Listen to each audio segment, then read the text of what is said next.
ഗസയിൽ ഇസ്രായേൽ നടത്തുന്ന വംശഹത്യയ്ക്ക് കൂട്ടുനിൽക്കുന്നുവെന്ന് ചൂണ്ടിക്കാട്ടി ജർമ്മനിക്കെതിരെ നിയമയുദ്ധത്തിനൊരുങ്ങി നിക്കരാഗെ. ജർമ്മനി അന്താരാഷ്ട്ര നിയമങ്ങൾ ലംഘിച്ചെന്നാരോപിച്ച് അന്താരാഷ്ട്ര നീതിന്യായ കോടതിയെ സമീപിച്ചിരിക്കുകയാണ് ഈ ലാറ്റിൻ അമേരിക്കൻ രാജ്യം.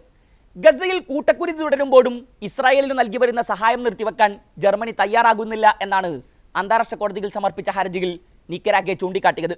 ഇതോടൊപ്പം യുഎന്നിന്റെ ഫലസ്തീൻ അഭയാർത്ഥി ഏജൻസിയായ UNRWAക്ക് നൽകി വരുന്ന സഹായം അവർ നിർത്തലാക്കുകയും ചെയ്തു. ഇസ്രായേലിനുള്ള സഹായം നിർത്തിവെപ്പിക്കാനും ഫലസ്തീൻ അഭയാർത്ഥി ഏജൻസിക്കുള്ള ഫണ്ടിംഗ് പുനരാരംഭിക്കാനും ജർമ്മനിക്ക് മേൽ സമ്മർദ്ദം ചെലുത്തണമെന്നാണ് നിക്കരാഗെ അന്താരാഷ്ട്ര കോടതിയോട് ആവശ്യപ്പെട്ടിരിക്കുന്നത്. ICJക്ക് മുന്നിലെത്തിയ ഹർജിയിൽ നിക്കരാഗെ ഉയർത്തിയ വാദങ്ങൾ ഇങ്ങനെയാണ്. ഇസ്രായേലിന് ആയുധങ്ങൾ നൽകുന്നത് തുടരുകയാണ് ജർമ്മനി.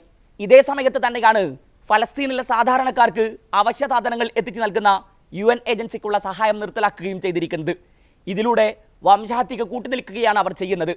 അധിനിവേശ ഫലസ്തീൻ പ്രദേശങ്ങളിലെ യുദ്ധനിയമങ്ങളുമായി ബന്ധപ്പെട്ടുള്ള 1948 വംശഹത്യാ കൺവെൻഷന്റെയും 1949 ജനീവ കൺവെൻഷന്റെയും ലംഘനമാണ് ജർമ്മനി നടത്തിയിരിക്കുന്നത്. നയതന്ത്ര തലത്തിൽ ഇസ്രായേലിന്റെ ഉറ്റ കൂട്ടുകക്ഷിയായ ജർമ്മനി ആയുധ വിതരണത്തിന്റെ കാര്യത്തിലും ഒട്ടും പിന്നിലല്ല. അമേരിക്കയ്ക്കൊപ്പം ഇസ്രായേലിന് ഏറ്റവും കൂടുതൽ ആയുധം നൽകുന്ന രാജ്യങ്ങളിൽ ഒന്നാണ് ജർമ്മനി. ദിവസങ്ങൾക്ക് മുമ്പാണ് UN ഫലസ്തീൻ അഭയാർത്ഥി ഏജൻസിക്കുള്ള സഹായം അവർ നിർത്തിവെച്ചത്. US, Germany, Switzerland, Canada, Britain എന്നീ രാജ്യങ്ങളും UNRWAക്കുള്ള സഹായം റദ്ദാക്കിയിരുന്നു. ഒക്ടോബർ 7 ഹമാസ് ആക്രമണത്തിൽ 12 ഏജൻസി ജീവനക്കാർ പങ്കെടുത്തുവെന്ന ഇസ്രായേൽ ആരോപണം മറയാക്കിയാണ് പടിഞ്ഞാറൻ രാജ്യങ്ങളുടെ കടുത്ത നീക്കം. ഫണ്ട് നിർത്തലാക്കിയത് ഫലസ്തീനിൽ ഗുരുതരമായ പ്രതിസന്ധി സൃഷ്ടിക്കുന്നുവെന്ന് UNRWA മുന്നറിയിപ്പ് നൽകിയിട്ടുണ്ട്. ഇസ്രായേൽ ആക്രമണവും ഉപരോധവുമായി കൊടും പട്ടിണിയിലൂടെയും കടുത്ത യാതനയിലൂടെയുമാണ് ഫലസ്തീനികൾ കടന്നുപോകുന്നത്. ഇതിനിടെ ഭാഗികമായെങ്കിലും ജീവൻ നിലനിർത്താൻ വേണ്ട ഭക്ഷ്യവസ്തുക്കളും മെഡിക്കൽ ഉപകരണങ്ങളും എത്തിക്കുന്നത് UN ഏജൻസിയാണ്. ഏജൻസിക്കുള്ള സഹായം റദ്ദാക്കി ഗസയെ കൂട്ടമരണത്തിലേക്ക് തള്ളിയിടുകയാണ് പടിഞ്ഞാറൻ രാജ്യങ്ങൾ എന്ന് അന്താരാഷ്ട്ര തലത്തിൽ വലിയ തോതിൽ വിമർശനം ഉയരുന്നുണ്ട്.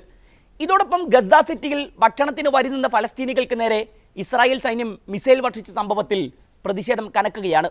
സന്നദ്ധ സംഘങ്ങൾ നീട്ടിയ ഭക്ഷണപ്പൊതിയിലേക്ക് കൈനീട്ടി ഓടിക്കൂടിയ മനുഷ്യർക്ക് നേരെയായിരുന്നു ഇസ്രായേലിന്റെ കിരാതകൃത്യം.